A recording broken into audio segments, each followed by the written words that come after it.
आत्म अभिमान विश्व का मालिक बनाता है, देह अभिमान कंगाल बना देता है।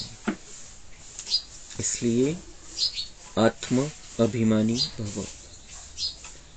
आत्म अभिमान विश्व का मालिक बनाता है और देह अभिमान कंगाल बना देता है। इसलिए बाबा का डायरेक्शन है आत्म अभिमानी भव। बाबा का वरदान है आत्म अभिमानी भव, कि भी आत्मा स्वरूप में टिक जाओ। आत्म अभिमान मागच्या संगमयुगामध्ये आपण आपल्यामध्ये धारण केला, आत्मिक स्थितीमध्ये राहायला लागलो आणि म्हणून विश्वाचे मालक बनलो होतो। हे बाबांनी आपल्याला आपल्याविषयीचं सत्य सांगितलेलं आहे। आणि जेव्हा आपण द्वापर युगामध्ये आलो, देहभानामध्ये आलो, तेव्हापासून कंगाल बनायला सुरुवात झाली। म्हणजे इथली जी संगमयुगाची चार्जिंग होती ती चार्जिंग हळूहळू संपायला सुरुवात झाली। आता पुन्हा डिस्चार्ज झालेली होती बॅटरी, पुन्हा बाबांनी चार्जिंग करण्यासाठी आपल्याला निवडलेले आहे। आपली स्पेशल चार्जिंग आहे। सगळ्या आत्म्यांची ज्याच्या त्याच्या लेव्हल प्रमाणे चार्जिंग होणार आहे। आपली चार्जिंग स्पेशल चार्जिंग है, विश्वाचा मालक बनवणारी चार्जिंग। तो उसके लिए बाबा ये कहता है आत्म अभिमानी भव, अपने आप को आत्मा समझो। त्या स्थितीमध्ये राहायचंय। असं नाही की आहे स्वीकारलं, माहिती झालं मी आत्मा आहे, शरीर काही नाहीये, शरीर माती आहे, 5 तत्वांनी बनलेला पुतळा आहे, संपून जाणार आहे, माती मातीत मिळणार आहे, हे सगळ्या गोष्टी ऐकत आलो आपण। लेकिन हमें उस स्थिति में रहना है कि मैं आत्मा हूं, मैं ही चला रहा हूं अपने संपूर्ण शरीर को। इतना बड़ा शरीर, लेकिन मैं इतनी सी छोटी सी आत्मा इतनी शक्तिशाली हूं जो इतने बड़े शरीर को चला सकती। साईज पण मोजता येणार नाही, इकडे तसं माप पण नाहीये या दुनियेमध्ये की आत्म्याची साईज मोजू शकेल। इतकी छोटीशी आत्मा आहे आणि इतकी छोटीशी आत्मा या संपूर्ण शरीराला चालवू शकते। आणि या शरीराच्या नस नस पेशी पेशीवरती आत्म्याचा प्रभाव आहे। तो मैं आत्मा अंदर बैठी हूं, स्वतःला बघायचंय आपण। मैं आत्मा अंदर बैठी हूं, अंदर विराजमान हूं। बहुत सुंदर चमकती हुई मैं आत्मा, दोनों भ्रुकुटी के बीच में मस्तक के मध्य भाग में मैं आत्मा विराजमान हूं। मैं आत्मा ड्राइवर हूं इस शरीर रूपी गाड़ी की। मैं ही चलाता हूं अंदर बैठकर इस गाड़ी को। समोर खिडक्या आहे, मी मध्ये बसलेलो आहे आणि ते खिडक्यामधून मी बाहेर बघतोय, डोळे रूपी खिडक्या। आत्मा आतमध्ये बसलेली आहे घरामध्ये, भ्रुकुटी घर तिचं, बाहेर खिडक्या आहे डोळ्याच्या रूपामध्ये, त्यातून मी आत्मा बघतोय। मी आत्मामध्ये म्हणून मला ते आतून बाहेरचं दिसतंय। मी आत्मा याच्यातून निघून जाईल हे डोळे काहीच नाही बघू शकत। डोळे सगळी मशिनरी डोळ्याची जशीच तशी, जे काही आहे विज्ञानाने जे सांगितलेले डोळे कशा पद्धतीने त्याचं कार्य चालतं सगळं मध्ये आहे, पण आपण मध्ये नाहीये म्हणून काहीच बघू शकत नाही। कोणी नाहीये दुसरं बघणार आपल्याशिवाय। तो मैं आत्मा अंदर बैठी हूं, इन आंखों से देखती हूं, इन कानों से सुनने वाली हूं, मुख से बोलने वाली हूं, महसूस करने वाली मैं आत्मा हूं। हे वारंवार आपल्याला हे घुटून घुटून पक्का करावं लागेल, क्योंकि हमें सारा विस्तार, ज्ञान का विस्तार समझ में आ गया है, लेकिन ज्ञान का पहला पाठ और अंतिम पाठ है मैं आत्मा हूं। तो उस स्थिती में प्रॅक्टिकल में हमें रहना है। जितका ते आत्मिक स्थितीमध्ये राहू आपण, ते सगळे गुण आणि सगळे शक्ती आपल्यामध्ये प्रगट स्वरूपामध्ये राहतील। आणि द्वापर पासून त्यांना आपण दाबलेलं आहे आणि वरती ती धूळ चढवून घेतलेली त्याच्या आकर्षणामध्ये फसून, ते वापरून विकार वापरून या दुनियेच्या आकर्षणामध्ये फसून, किंवा आपल्याला आपली जशी ताकद कमी झाली तर आपण विकारांना असं वाटलं विकार आपली शक्ती आहे आणि त्यांना वापरत गेलो आणि त्यांना वाढवत गेलो। और उससे क्या हुआ, हम कंगाल बन गए। हमारी वो जो गुण और शक्तियां थी वो खत्म हो गई और उस कारण हमारे से पाप कर्म हुए, और पाप कर्मों के कारण हिसाब किताब बना, और उसके कारण हम दुख में पड़े हैं। तो ये कंगाली है।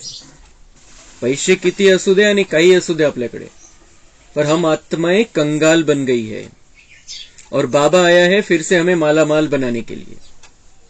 और मालामाल बनाने के लिए उसकी सबसे पहली और सबसे अंतिम श्रीमत है आत्म अभिमानी भव। अपने आप को आत्मा समझो। वारंवार 1000 वेळा अभ्यास करायचा दिवसभरामध्ये, मैं आत्मा हूं, मैं आत्मा हूं, मैं आत्मा हूं, यहां से मैं देख रही हूं बाहर। तो अभ्यास करता करता काय होईल, बाबांनी जसं सांगितलं, स्वरूप बन जाओ अभी। जैसे डॉक्टर को सोचना नहीं पड़ता है मैं डॉक्टर हूं, मैं डॉक्टर हूं, मैं डॉक्टर हूं, फिर वो ट्रीटमेंट करता है, ऑटोमेटिक तो बनलेला है, त्या स्थितीमध्ये राहतो। तो हमें पहले शुरुआत में हमें ये अभ्यास करना पड़ेगा, प्रैक्टिस करनी पड़ेगी, और बाद में वो स्थिति हो जाएगी मैं आत्मा हूं। जसं दादींनी सांगितलं कि वो बिल्कुल नेचुरल हो गया था वो अभ्यास, कि मैं आत्मा हूं। तर वारंवार स्वतःला आधी समजून सांगायचंय, प्रॅक्टिस करायची, आणि आत्मा हूं तर त्याच्यासारखा आनंद नाही आणि त्याच्यासारखा हलकेपणा नाहीये। जर देहभान आहे मी मी मी आणि माझं माझं माझं, तर जड आहे आपण, ती जड स्थिति है। हमें बहुत हल्का बनना है, और हल्केपन में हम उड़ेंगे, वो आनंद की स्थिति है। तो इसलिए बाबा ये बार बार रिपीट करता है, बार बार समझाता है, बच्चे आत्माभिमानी को, क्योंकि हमारा वो पाठ ही पक्का नहीं हुआ है भाई। मैं आत्मा हूं, मैं आत्मा चैतन्य शक्ति हूं, मैं आत्मा इस शरीर को चला रही हूं, और मैं आत्मा परमात्मा की संतान हूं। मैं हूं, मैं खुद भी शक्तिशाली हूं, लेकिन मुझसे शक्तिशाली, दुनिया की सबसे शक्तिशाली शक्ति जो है वो मेरा बाप है, मैं उसकी संतान हूं। तर त्याच्या कनेक्शन आणि कॉन्टॅक्ट मध्ये राहिल्यामुळे त्याची संपूर्ण शक्ति आपल्या सोबत रहेगी, और उससे क्या होगा, हमारी चार्जिंग होगी, और फिर हम क्या बनेंगे, हम जो कंगाल बन गए मालामाल हो जाएंगे, और विश्व की मालकी प्राप्त करने की लायकी हमारे अंदर आ जाएगी, वो पात्रता हमारे अंदर आ जाएगी। तो सगळ्यात महत्वाचा, सगळ्यात मोठा अभ्यास, सगळ्यात मेहनत वाला अभ्यास है कि मैं आत्मा हूं।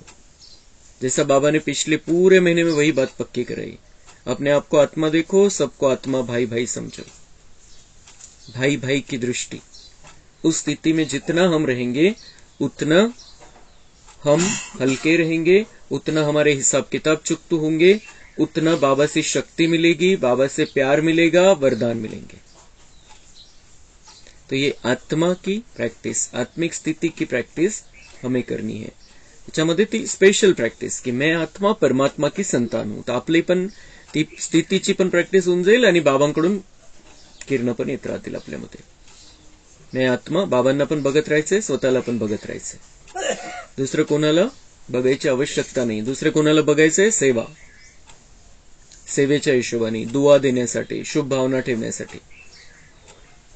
लेकिन हमारी मन बुद्धि में मैं आत्मा और मेरा बाबा परमात्मा, मैं आनंद स्वरूप आत्मा, मेरा बाबा आनंद का सागर, और उससे मुझ में आनंद आ रहा है। मैं शांत स्वरूप आत्मा, मेरा बाबा शांति का सागर, और उससे मुझे शांति की किरणें आ रही।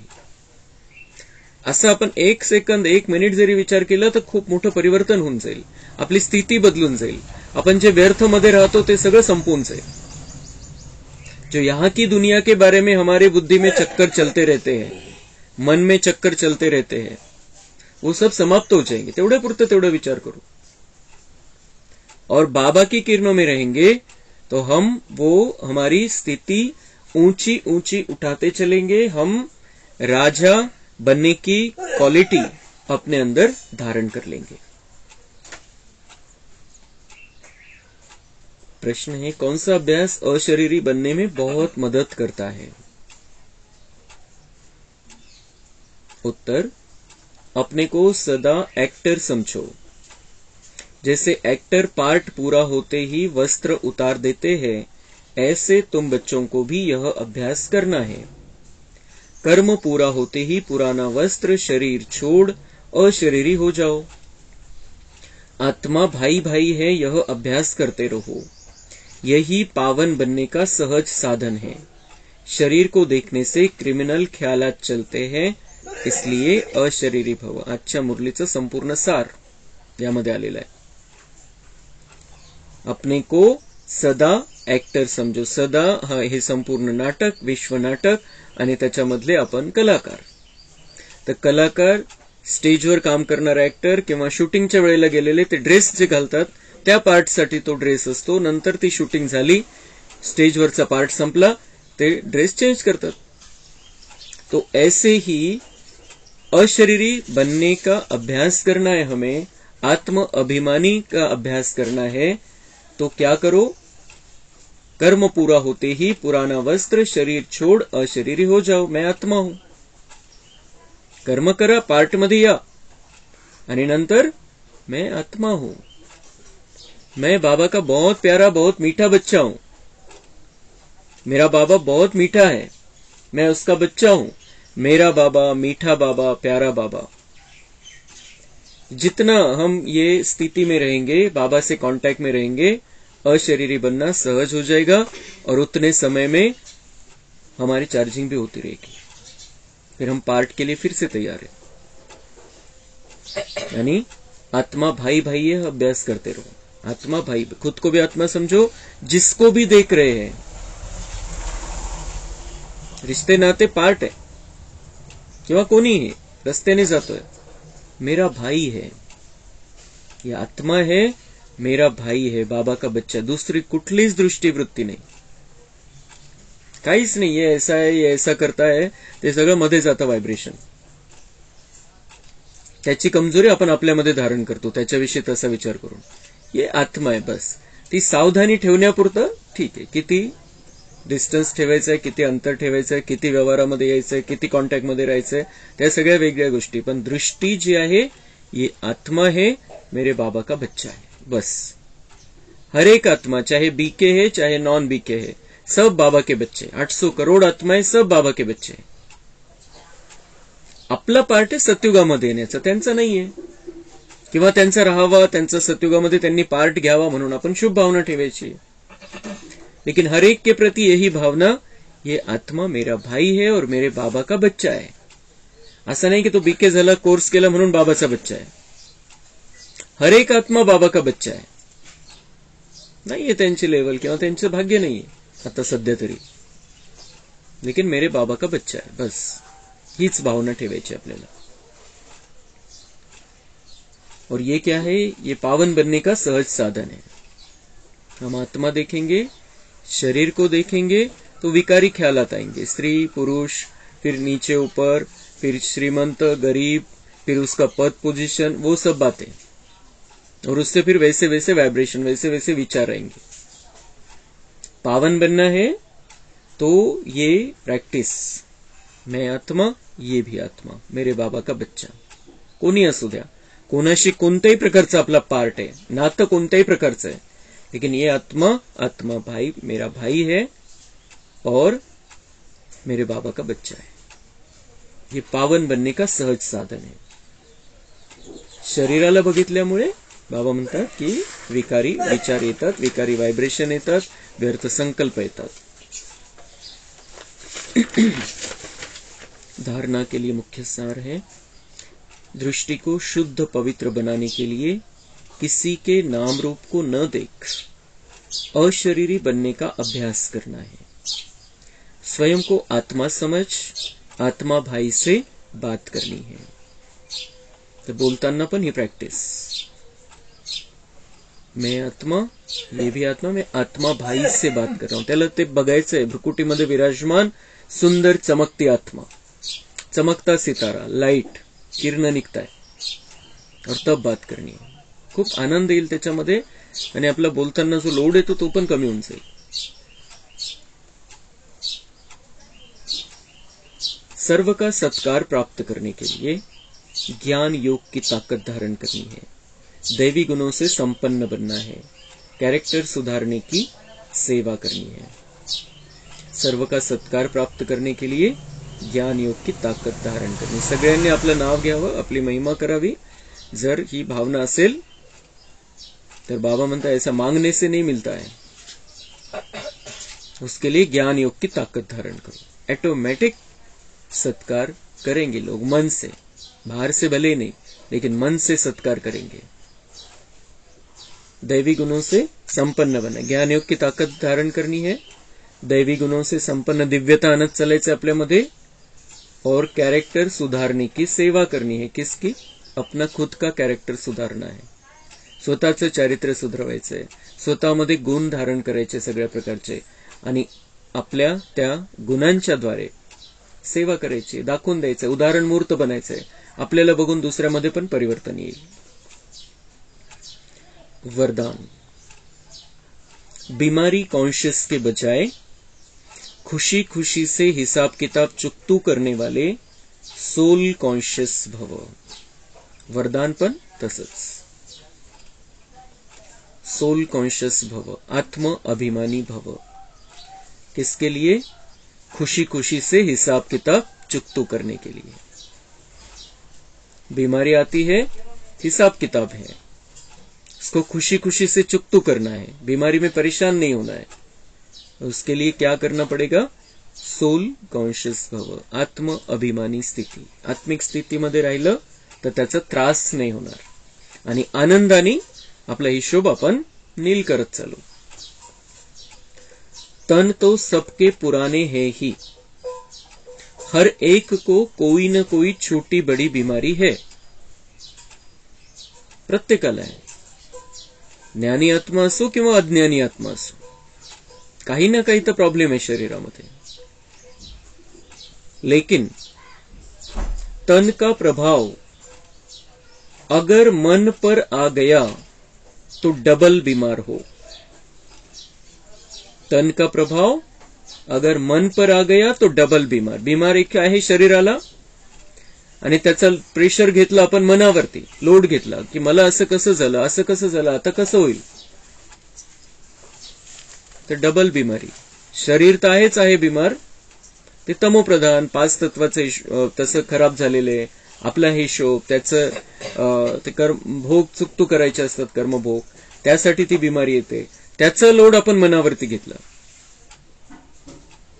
तो वो डबल बीमारी। मन, तन भी बीमार, मन भी बीमार। तन की बीमारी में हमें मन को बीमार नहीं करना है, मन को तंदुरुस्त रखना है सर, ते तर आपल्या हातामध्ये आहे। शरीराचं ठीक आहे, आपल्याला जेवढी सावधानी घ्यायची तेवढी सावधानी आपण घ्यायची आणि शरीराला बीमार नाही पडू द्यायचे। पण आता असं आहे, खानपान असं आहे, वेगवेगळे प्रॉब्लेम, वातावरण असं आहे, त्यामुळे काही ना काही तर होत राहणार किटपिट, आणि अंतिम जन्म आहे त्यामुळे हिशोब पण है। लेकिन हमारे हाथ में यह है कि हम मन को बीमार नहीं करें, ये तो हमारे हाथ में निश्चित है। और इस मन की बीमारी से मुक्त होने के लिए बाबा ये जड़ी बूटी देता है मुरली रूपी रोज।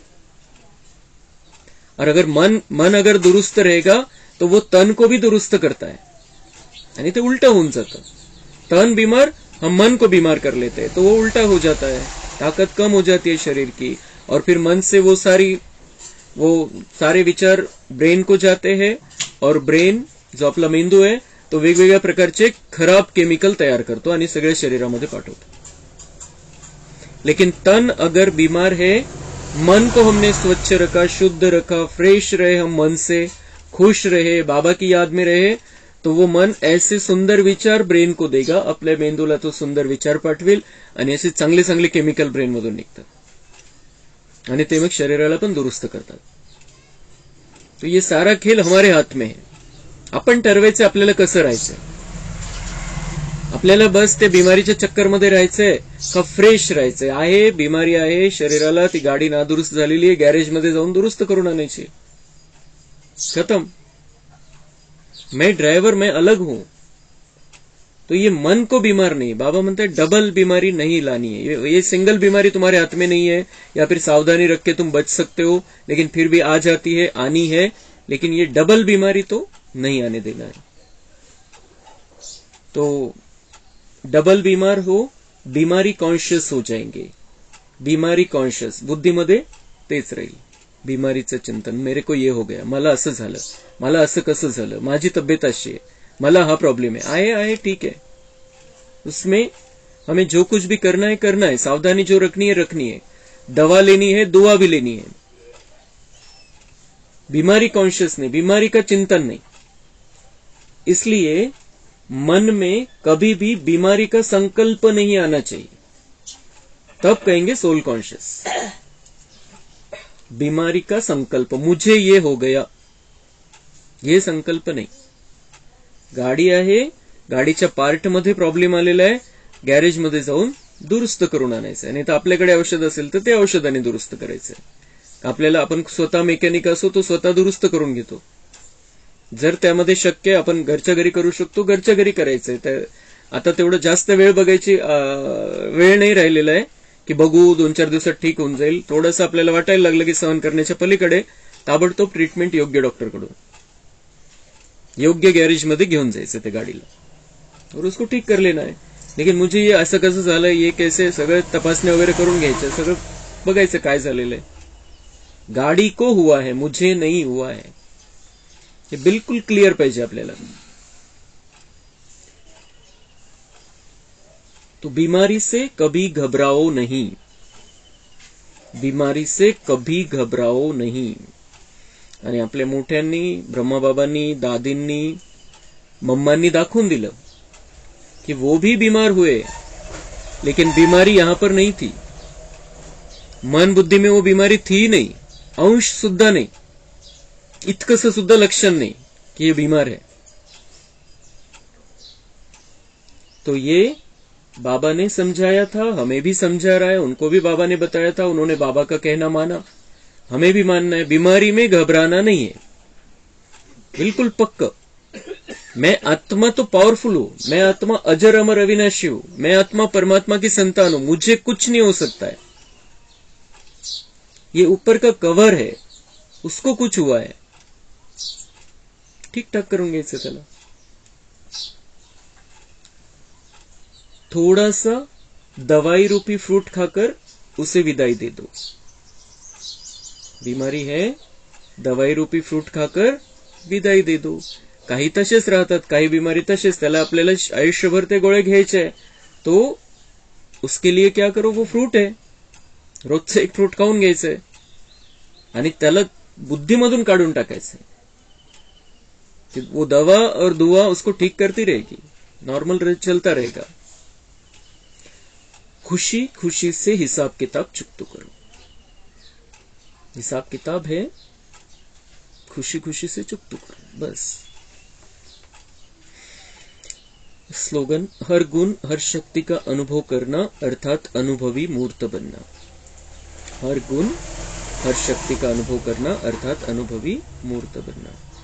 सगळे गुणांचा अनुभव, जे जे ज्या ज्या वेळेला जशी जशी परिस्थिती आलेली आहे, जे काही समोर आलेलं आहे, त्याच्यामध्ये छोटी परिस्थिती असो, मोठी परिस्थिती असो, बाबांनी जे आपल्याला गुण सांगितलेले, आपल्यामधले गुण आणि शक्ती, त्यांना वापरत चालायचंय आणि अनुभव वाढवत चालायचंय। म्हणजे छोट्या परिस्थितीमध्ये ते वापरलं आपण, मोठ्या परिस्थितीमध्ये आपण सहज वापरू शकू, प्रॅक्टिस झालेली असेल म्हणून।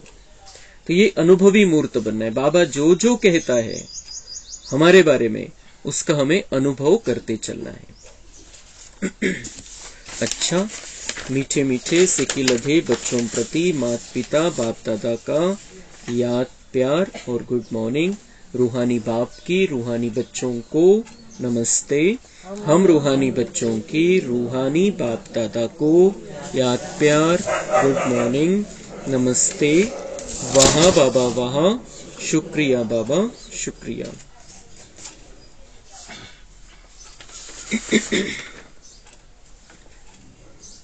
ब्रह्मा बाबा के कदम, 7वां कदम है, ब्रह्मा बाप समान उपराम और नष्टो मोहा बनो। जैसे बाप दादा पुराने शरीर का आधार लेते हैं, शरीर में फंस नहीं जाते, ऐसे कर्म के लिए आधार लो और फिर अपने फरिश्ते स्वरूप में स्थित हो जाओ। इसको कहा जाता है मेहमान और महान। इससे उपराम और नष्टो मोहा बन जाएंगे। बाबा आते हैं पुराने शरीर में, हम देखते हैं दादी के शरीर में बाबा आते, लेकिन उसमें फंस नहीं जाते। जे सांगायचे ते सांगतात, याद प्यार देतात, बच्चांना दृष्टी देतात आणि निघून जातात खूप सहज। फंस नहीं जाता है उसमें कि नहीं बहुत मीठे बच्चे हैं, यहां ही रह जाओ, फंस नहीं जाता है, वो चला जाता है अपने समय पर। तो ऐसे आपल्याला काय करायचंय, ऐसे कर्म के लिए आधार लो और फिर अपने फरिश्ते स्वरूप में स्थित हो जाओ। कर्म करने के लिए शरीर का आधार लो और फिर अपने आप को फरिश्ता समझो, मैं आत्मा, इससे लाईट निकल रही है और ये लाईट का शरीर बन गया है। ही प्रॅक्टिस, अशरीरी बनण्यासाठी ही प्रॅक्टिस पण आपण करू शकतो। जे बाबांनी आज सांगितलं की अशरीरी बनना है, तो कर्म करते समय भले ही शरीर के द्वारा ही हम करते हैं, लेकिन फिर हमें ये प्रॅक्टिस करनी है, ये फरिश्ता बन गया हूं मैं।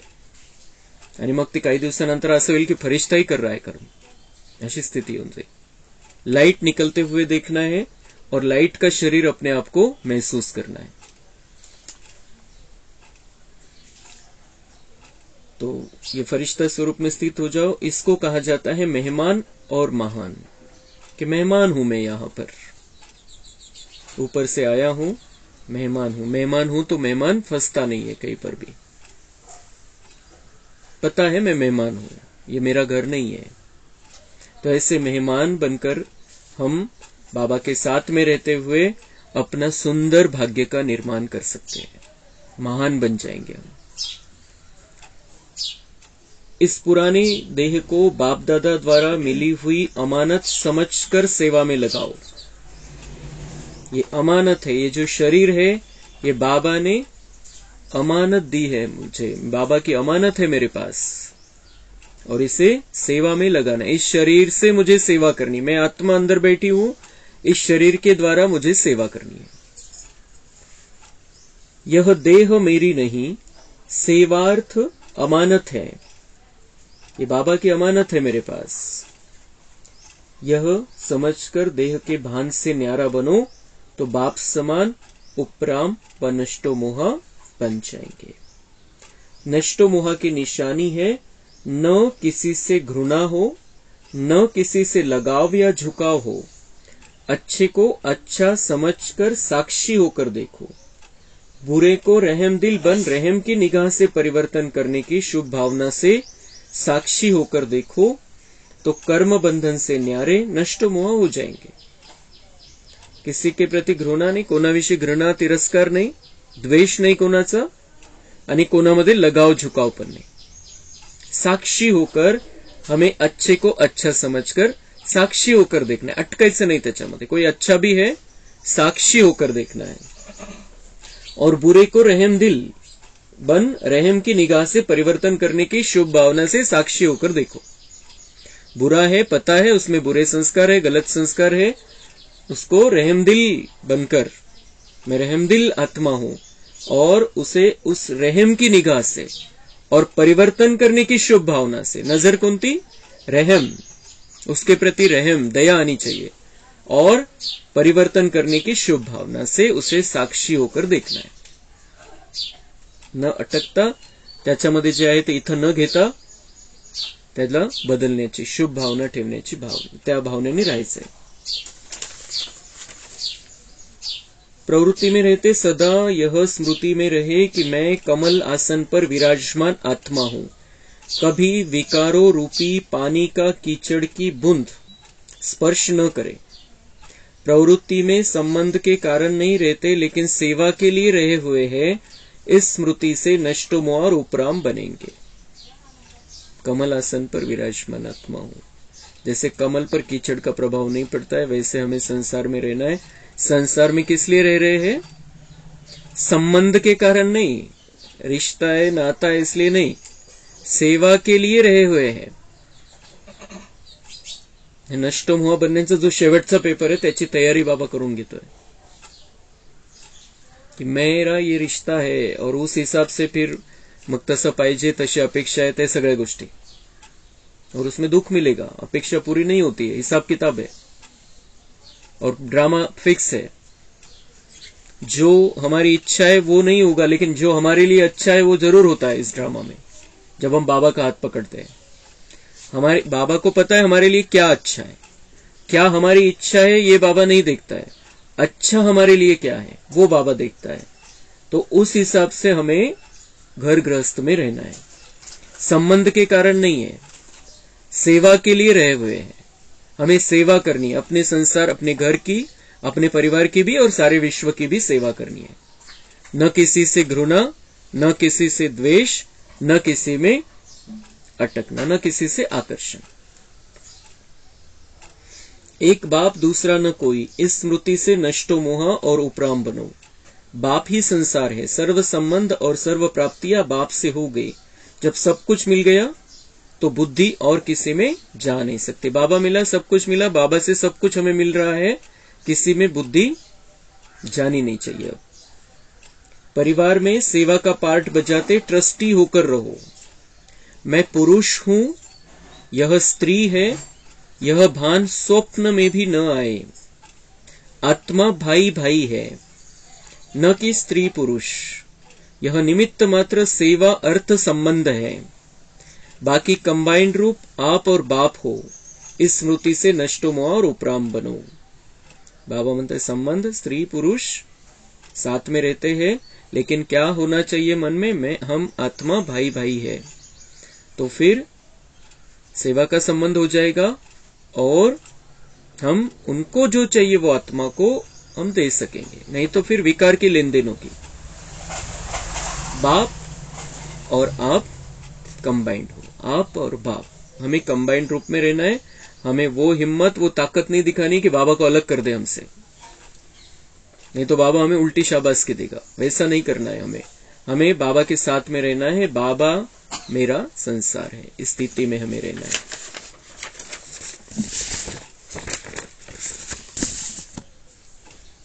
अव्यक्त इशारे। आपके शब्दों में मधुरता हो, लेकिन अंदर समाई हुई अथॉरिटी हो। गोड बोलायचंय पण अधिकाराने बोलायचंय। शब्द रहमदिल की भावना के हो। आप जो बोलते हो वही स्वरूप में हो। शब्द रहमदिल की भावना के हो, असं नाही की अहंकारामध्ये बोलायचंय। अधिकार वेगळी गोष्ट आहे, स्थिर राहून बोलायचं ती वेगळी गोष्ट आहे, पण अहंकारामध्ये नाही। मीठा सगळा बैलेंस बाबा शिकवतो। मीठा बोलना है, लेकिन इतना भी मीठा नहीं बोलना है कि सामने वाला हमारा कोई गलत फायदा उठा ले। त्याच्यामध्ये अधिकार पण पाहिजे कि मैं जो बोल रहा हूं उसमें कल्याण है सबका, ये अथॉरिटी की भावना। और साथ साथ रहम दिल, कैसा नहीं कि फिर मैं ते अहंकाराच्या स्थितीमध्ये। आप जो बोलते हो वही स्वरूप में हो। जो बोलते हो ते दिसलं पण पाहिजे, असं नाही की बोल रहे हैं बहुत मीठा बहुत अच्छा बोल रहे, लेकिन वागण्या बोलताना व्यवहारामध्ये मग गडबड है। ऐसा नहीं होना चाहिए। नम्रता, स्नेह, मधुरता, सत्यता आदि गुण जब जीवन में धारण होंगे तब बाप को प्रत्यक्ष करने की सेवा कर सकेंगे। बाबा हमारे द्वारा प्रत्यक्ष होना है। आपल्या द्वारे सगळ्यांना बाबाचा साक्षात्कार व्हायचा है। तर काय पाहिजे? नम्रता, स्नेह, मधुरता और सत्यता। हमारे जीवन में ये सारे गुण दिखाई देने चाहिए, तब बाबा का दर्शन हमारे द्वारा सबको होगा। आपका एक एक बोल नहीं लेकिन मोती है। एक एक बोल, एक एक शब्द जो मुखातून अपन बाहर काढतोय, शब्द नहीं मोती समझो उसे। मोती समझ में आना चाहिए सबको कि हाँ मोती निकल रहे हैं इनके मुख से। तो ऐसा हमारा बोलना चाहिए। एक शब्द पण असा गलत नाही निघाला पाहिजे। काही कारण काही असू द्या, परिस्थिती काही असू द्या, व्यक्ती कसाही असू द्या, बोलणं शब्द म्हणजे मोती निघाले पाहिजे। कितनी सुंदर बातें हमें बाबा सिखाता है। ऐसा लगे जैसे मोतियों की वर्षा हो रही है, इसको कहा जाता है मधुरता। ते बोलण्यातून तर डायरेक्ट जाणवते सगळ्यांना मधुरता जी आहे। आपण गोड आहे की नाही आहे हे तर सगळ्यात पहिले तर त्यांना शब्द दिसतात, ती प्रत्येकाची कॅपॅसिटी व्हायब्रेशन अनुभव करण्याची, पण शब्द तर डायरेक्ट दिसतात। तो मधुरता किसमें? सबसे पहले तो शब्दों में होनी चाहिए। तो ऐसा लगे जैसे मोतियों की वर्षा हो रही है, मोती निकल रहे हैं मुख से। ऐसा बोल बोले जो सुनने वाले सोचे कि ऐसा बोल हम भी बोलेंगे। आपल्याला पण इतकं गोड, इतकं चांगलं बोलता आलं पाहिजे, असं त्यांना प्रेरणा मिळाली पाहिजे आपल्या बोलण्यातून, की आपल्याला पण इतकं बोलता आलं पाहिजे, चांगलं गोड बोलता आलं पाहिजे। सबको सुनकर सीखने की, फॉलो करने की प्रेरणा मिळेल. सगळ्यांना पण आपल्याकडून ती प्रेरणा मिळाली पाहिजे की आपण पण यांच्यासारखंच बोलता आलं पाहिजे, आपल्याला गोड बोलता आलं पाहिजे, शांत राहून स्थिर राहून बोलता आलं पाहिजे. जो भी बोल निकले वह ऐसे हो जो कोई टेप करके फिर रिपीट करके सुने. इतकं सुंदर बोलणं आपलं पाहिजे की रेकॉर्ड करून त्यांनी ऐकायला पाहिजे, पुन्हा पुन्हा ऐकायला पाहिजे. इतकं सुंदर आपले शब्द पाहिजे आपल्याकडे. अच्छा, ओम शांती. कम बोलो,